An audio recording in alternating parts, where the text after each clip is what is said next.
Hello Sagittarius, welcome to your reading with me, Cindy. Sagittarius, we're going to look at how you've grown, how you've changed. So we're going to look at who you were then. Then can be a day, week, month, years ago. Who you are now. What lesson in life are you still working on perfecting? And what lesson have you perfected? We're going to use all the while unknown to have the archetype, oracle, tarot. Let's get started, Sagittarius. Let's get started. Jeez. Oh my God. This, you behave yourself. That was funny. It's the King card. He's been out a lot. Like, just take a seat, buddy. Take a seat. And he was on the split. I didn't mention him, because I think he's getting enough attention. And what does he do? He draws attention to himself. Y'all better behave, you little cards. I know. It's crazy. It's like you come up here and you come into crazy magic world. Crazy shit goes on. Okay. Sagittarius, who you were then, who you are now. Lesson you're still perfecting in life. Lesson you have perfected. Sagittarius.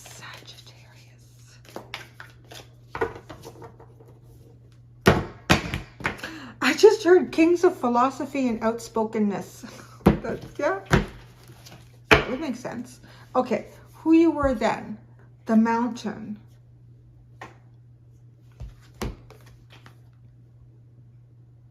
Wow.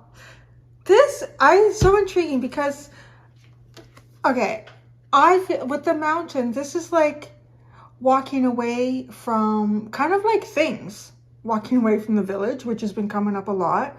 Walking away from the dark forest, which has been up a few times. And going into the mountain. And like this is kind of very hermit type energy. So you may have been very self-focused. Like I feel like too, like getting a higher perspective too. Like when you're down in the thick of things, you're in it, you're part of it. But the minute you come out of it, and you can kind of release yourself energetically, emotionally, intellectually, spiritually, from whatever the thick of things is or was to you. It could be difficult family situation, it could be work, it could be society, could be so many different things. You get a perspective on yourself again. Like you can start to recognize who you are again. And then when you recognize who you are, you're looking at where you've been and you see it much differently than when you were there. So that's very philosophical, but that's then. So I'm curious where you've taken that, where you're taking that. I love that. You have 33. That's number 33. Just like some sort of a spiritual master number. Probably is. I don't really keep track of those things. Now, the prayer. Here, you can take a look. I gotta keep looking at this. The prayer.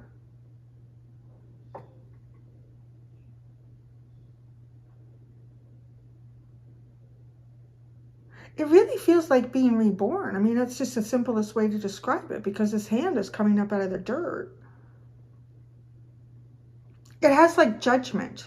It feels like judgment. So maybe too, even you haven't taken time to judge yourself. But I mean that like, the word judge is like you come to a conclusion or an opinion about somebody without really knowing the facts. But yet, if you like judgmental can be that, or you can be projecting that. But to judge yourself is to almost really like find yourself again, what I talked about. And I think there's a sense of forgiveness that comes with that when you go into judgment energy and you're rising up again. So it does feel like you are on the precipice of stepping back into life. Say life, and whatever that means to you. Because the mountain is not really being a participant in humanity and human endeavors, like outside of just for yourself. Like the social part of being human.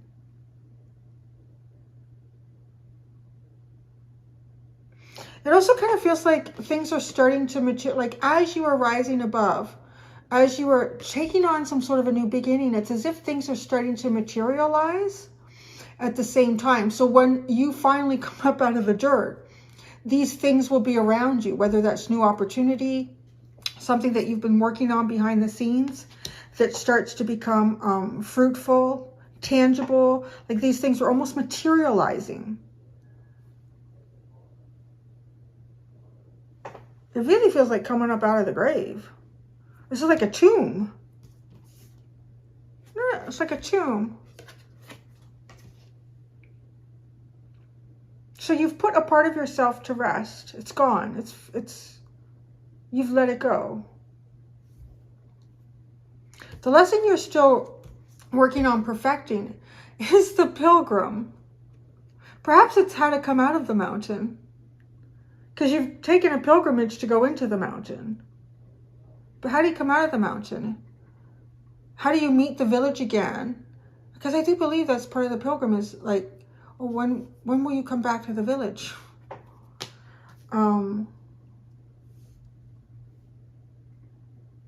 It's like you, but you're not you. You won't be you to others. But you are genuinely you. You've probably removed a lot of layers, a lot of masks, a lot of personas, even archetypal energies, and gotten down to the sort of raw core, the core of you. And in that tomb, you leave behind a part of you that came with you. So you're starting the pilgrimage out of the mountain as a completely different person. So even if you took a path, you know, like the path in life that you took to get to this point, if you're kind of reestablishing yourself back into life in some dynamic, same path, but you see it through different eyes, you see it through different perspective. So it almost feels like a path you've never walked before.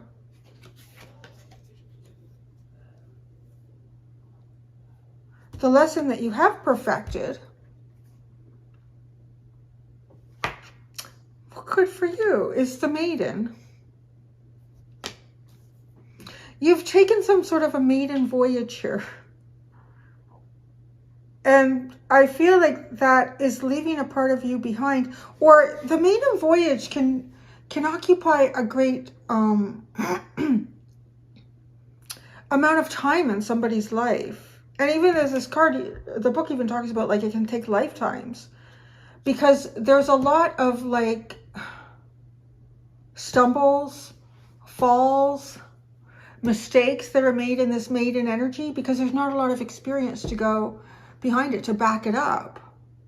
But so it's almost as if to say you left the maiden behind you. So now you step out as a continued pilgrim here, coming out of the mountain,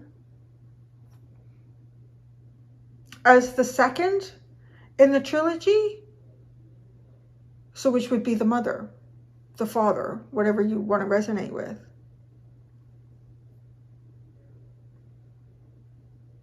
You've perfected the maiden and you're ready to move on up.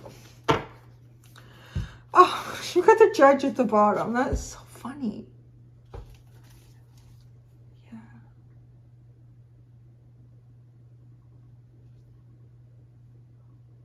I'm hearing on a wing and a prayer. Oh, you do have the prayer.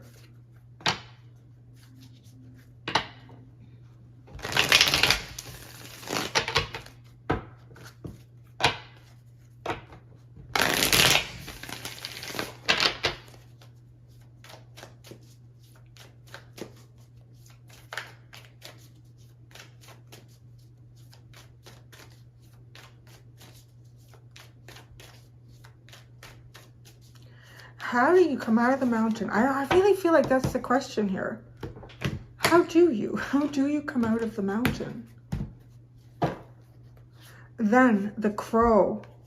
Wow, I feel like you had some visions in that mountain. A lot of visions in that mountain. A lot of spiritual visions in that mountain. I feel like you went on a lot of spiritual trips. I don't know if some of it could have been induced.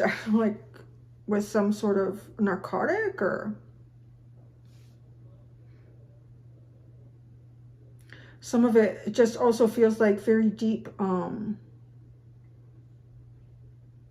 meditative states. This is a very trippy energy, the mountain and the crow. It reminds me a bit of two experiences I had over the weekend when I was driving. Well, one when I was driving, and then once I had arrived at my mom's place for something we were doing up there. And as I was driving up, I came off sort of like a more main 2-lane highway, and this is, I don't know what it is. It's like a road between highways, and it's a lot less traveled. And up ahead of me, I could see something crossing the road. I was like, what is that?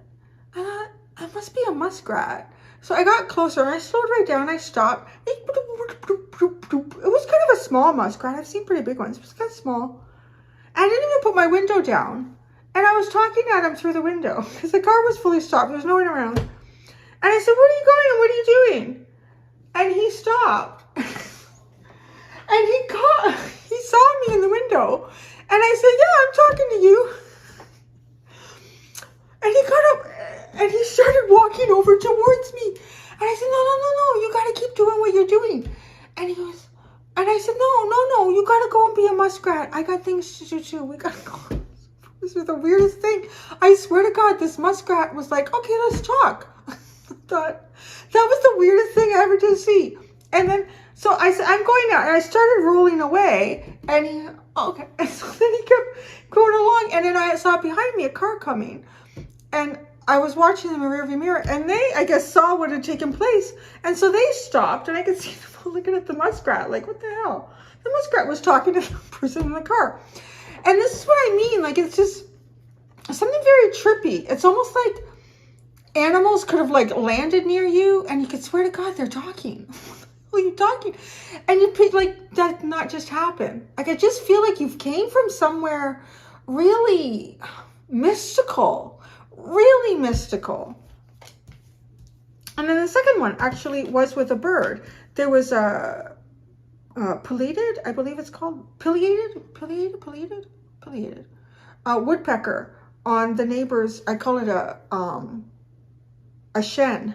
It's a shed barn. No, a sharn. I call it a sharn. It's not as big as a barn, but it's bigger than a shed. And it looks like a barn. It's old wood. So I call it a sharn. So the woodpecker was on his sharn, which is so wooden. And this blue jay came, and it was a young one. I'd never seen two different birds, like, at least try to communicate to each other. He's pecking away the woodpecker, and the blue jay's like watching him going, what are you doing? And watching him and tweeting at him, and the woodpecker looked at him and just ignored. And I thought, I have never seen two different, like, it was like the blue jay was asking him. I don't know where you've been. Like, even my examples, they only seem like they would scratch the surface of what I'm picking up here with this crow in the mountain. I really feel like you were in some super, almost paranormal spiritual experience. Yeah. Like what I experienced, no, literally, if it was you, the muskrat would have, like, opened his mouth and started talking. Holy shit. Like, you know why I'm going over here? I'm going over here because my family went over there. I don't know why they all woke up this morning and left. I've got to go find them. Okay. That's really intriguing. I really feel like you would have discovered a lot. And now look at the prayer. Coming up out of the dirt, the earth. What card do you have? What card? Oh. Wow, the cosmic egg. Yeah, things are materializing. It's like each step forward you take out of this mountain, reality starts to materialize. Oh, and look at it. Like everything is still kind of smoky and unusual. Oh, maybe you were smoking some weird shit. I don't know. Whoa. You're about to hatch something pretty profound here. Oh, look at all the colors They all, in this egg, all are exactly the same as what's floating around your hand as you're about to breathe life into yourself again. I think you had a trippy time. Really do. The Pilgrim. The lesson that you're still perfecting it. And look at this. This is all fire. Doesn't it look all very fiery back there? At one point I was looking at this and I said, in my head, I didn't actually verbalize it. I probably should have, because after that, pretty cool. I said, this is like a rebirth through fire. It does have a phoenix feeling. And then here you have with the phoenix. So you are, it's like learning to walk again. You've come to some profound realization about yourself and life. It's just almost makes reality, like the reality that you knew before you went into the mountain, seem very mundane. Well, you're certainly not that anymore, are you, with the maiden? Oh, the earthworm, you've perfected keeping yourself very tied up and contained.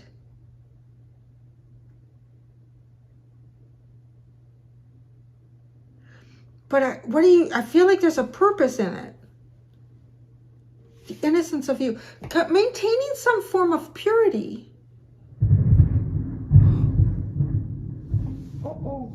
That was thunder. And a big one. Lily, my little dog, she might be interrupting. So just so you know, we'll have to share the reading with her because she gets scared. Yeah, you've been protecting. Here, I don't know. Oh, the black egg and the bee. Oh, and the shark. Wow, there is like hidden stuff on either side of this bee. This is super creative, crazy shit, man. And I want to say crazy shit based on what I'm seeing here. Like, this is really cool, profound. This could be like going away, putting yourself in isolation for some sort of period, maybe smoking some crazy shit, or just going into really deep meditative states. I don't even know what you did, but it just feels like coming out, being a completely different person, never ever having ever, just an example, doesn't have to be it specifically, but never ever having written more than like a quick 1 or 2 page message or note or letter to a friend, coming out and writing a novel. And it's a profound novel. Like, it's just, wow, where did that come from? And it's like been deeply hidden within you. And it's been circling this whole time. It circles you. It's something that you were meant to find within yourself. And there was only one way to get to it. And you did it. And it's really funky, trippy. Oh, come. It's okay. It's okay. I knew you were going to come. I knew. Come here. It's okay. Yeah, it's okay. It's okay. We're all here to protect Lily. Oh, it's okay. It's okay. That was big, wasn't it? I know, it was so big. Were you scared even walking up the stairs? Were you? Oh, I know. You look kind of scared as you walked over. Yeah, it's the cards. We'll do an edit if we have to do an edit. We'll just wait. You wait. Oh.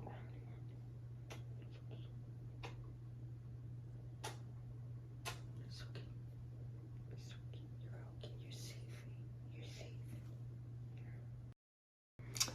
Hi Sagittarius, I'm back. So Lily and I spent some time together, quite a bit of time. It was only that one big boom, but it was pretty big. So we actually talked about your cards together. So it was kind of like, you know, this energy. What do you think, Lily? Like, You know, I think what I really am seeing here, even more and more, like I was talking about, yeah. So here, let's go over here before we were interrupted by snuggle time. There's like an authenticity to you that you've never really had at this level before. And with this here coming with the Phoenix as well, Lily and I looked in the book again with the Phoenix, it's also talking about like the first chakra and burning off karma. And this can be something that we do throughout lifetimes and that we do throughout our lifetime. Because you have the mountain here then, I know that you've pilgrimaged before. Because I really feel like you have to do a pilgrimage to get to the mountain. You have to kind of walk away and get a different perspective on life. But yet you still have the pilgrim here with the Phoenix as something that you are still mastering.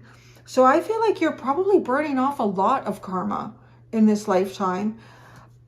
I feel like you are probably having a lot of relationships possibly where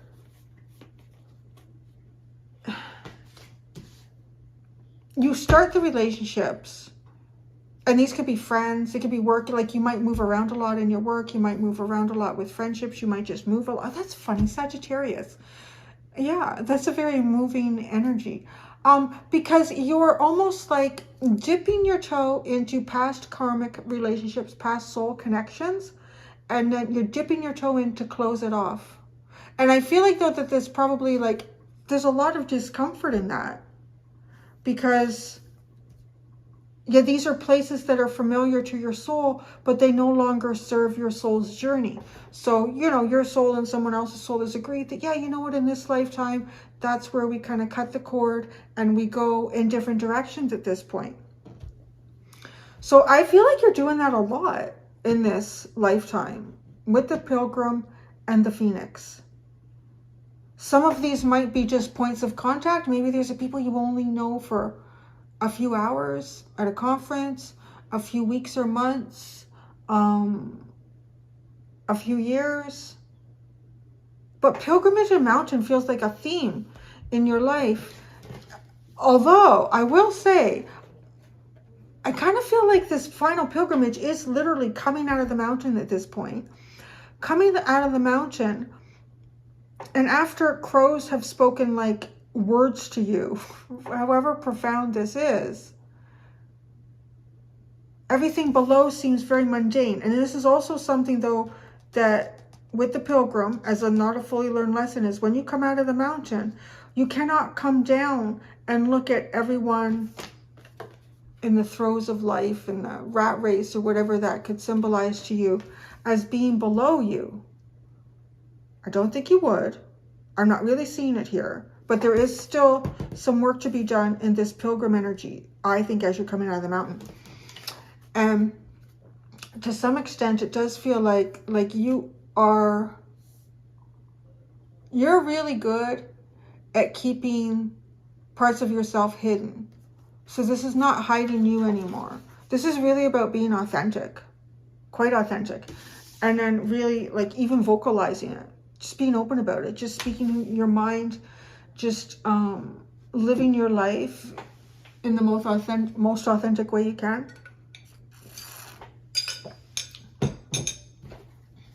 Let's go to tarot.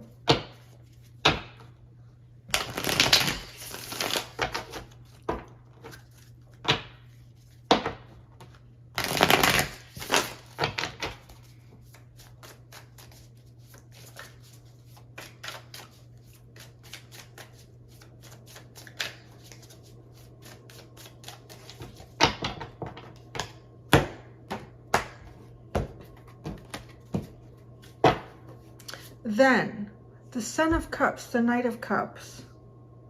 Funny, you have two birds here. They're both looking this way into the future cards.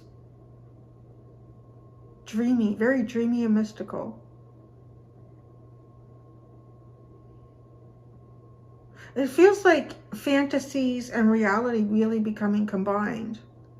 Finding hopefulness. Yes, finding hopefulness. Finding hope. Now, the prayer and the cosmic egg. The Two of Swords.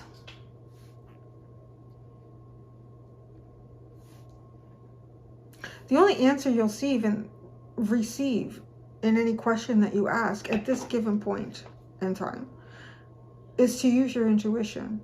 There's no other way forward. Lesson not fully learned. And so maybe that's part of it. It was, well, how do I step forward? How do I do this? You just do it. There's no other way to do it. It's just to do it. You got to improv it. Because you're fully learning the Phoenix here, like to rise up. The daughter of, oh, look at unwinding yourself. Because you perfected that. You wound yourself all up here. And maybe even with your thoughts and your thinking.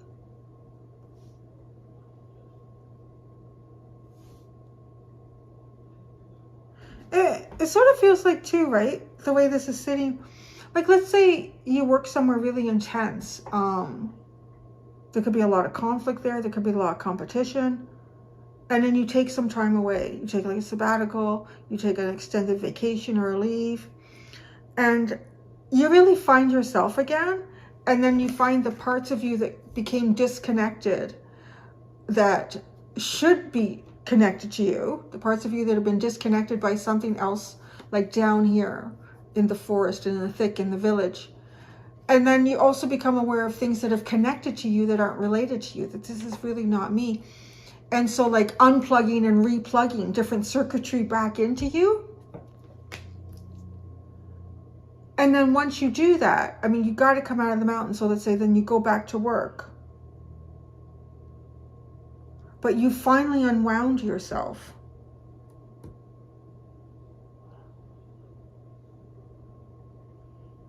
Well, you're trying anyways, because it's not fully unwound. It's certainly more so than there. And it's the page. It is actually the start of whatever this communication is. It's the beginning throes of it. It just doesn't remind you, like, you know, the prayer, the rebirth, the judgment card. I'm seeing like a dolphin or a baby whale when it's born. It's born in the water, but they don't breathe in the water.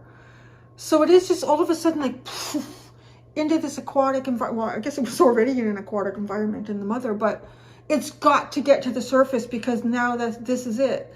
And it's never done it before. It's never done it. It just instinctively, it's kicking its little tail. And, you know, mom will help along the way too. Like, spirit is there to help you along the way. But then you get the, you can do it. But there's no way to prepare for it in the womb. You can't do that. I just keep seeing that somehow. And it's just the first kicks. Just getting these first kicks are enough to loosen everything and make it happen. So the daughter of cups, the page of cups, what you've perfected here. I think you've perfected hope in some level.